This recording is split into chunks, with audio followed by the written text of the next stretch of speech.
Selanjutnya, setelah meiosis 1, dilanjutkan dengan tahap meiosis 2, tapi sebelum ke tahap meiosis 2 terjadi tahap interkinesis. Tahap ini merupakan periode antara meiosis 1 dengan meiosis 2 yang waktunya berbeda-beda pada setiap spesies.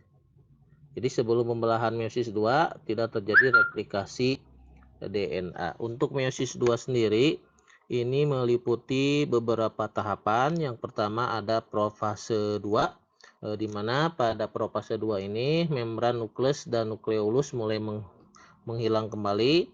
Lalu sentrosom membelah dan sepasang sentriol memisah menuju kutub-kutub yang berlawanan, dan di antara keduanya muncul benang spindle yang memancar dari kedua sentriol. Waktu pada profase 2 ini lebih singkat dibanding tahap lainnya. Terlihat pada gambar. Setelah itu baru masuk metafase 2. Pada metafase 2 ini setiap kromosom haploid yang berisi 2 kromatid itu tertarik ke bidang ekuator, terus terbentuk benang-benang spindle. Salah satu ujungnya melekat pada sentromer, khususnya di bagian kinetokor, dan ujung lainnya membentang menuju kutub pembelahan yang berlawanan. Bisa kalian lihat seperti pada gambar. Ini videonya terlihat untuk profase 2 dan metafase 2. Selanjutnya ada tahap anafase 2.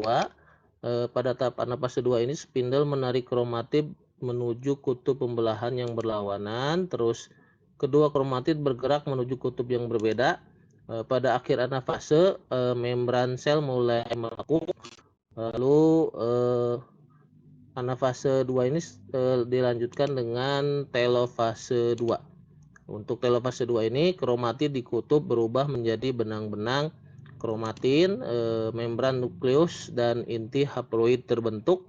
Lalu kromosom menipis dan memanjang menjadi benang-benang kromatin, dan terjadi sitokinesis 2 sehingga terbentuk 4 sel anakan yang haploid. Bisa kalian lihat seperti pada gambar untuk anafase 2 dan telofase 2.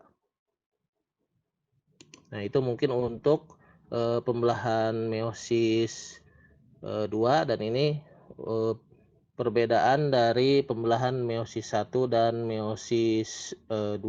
Bisa terlihat ya, pada meiosis 1 pada tahap telofase 1-nya terbentuk 2 anakan, sedangkan pada telofase 2 terbentuk 4 anakan yang haploid, sedangkan untuk telofase 1 terbentuk 2 anakan yang diploid.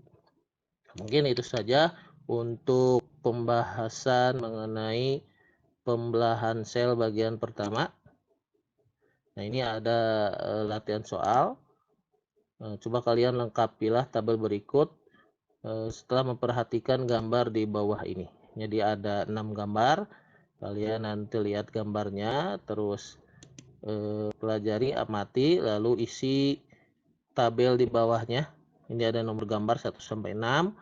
Kalian lihat untuk gambar 1 itu termasuk fase apa, gambar 2 dan selanjutnya itu termasuk fase apa, dan termasuk jenis pembelahan mitosis atau meiosis. Untuk tugas ini kalian kerjakan dalam kertas lembar atau boleh detik, kumpulkan di e-learning. Mungkin itu saja materi untuk pembelahan sel hari ini. Bapak cukupkan sekian. Terima kasih. Wassalam.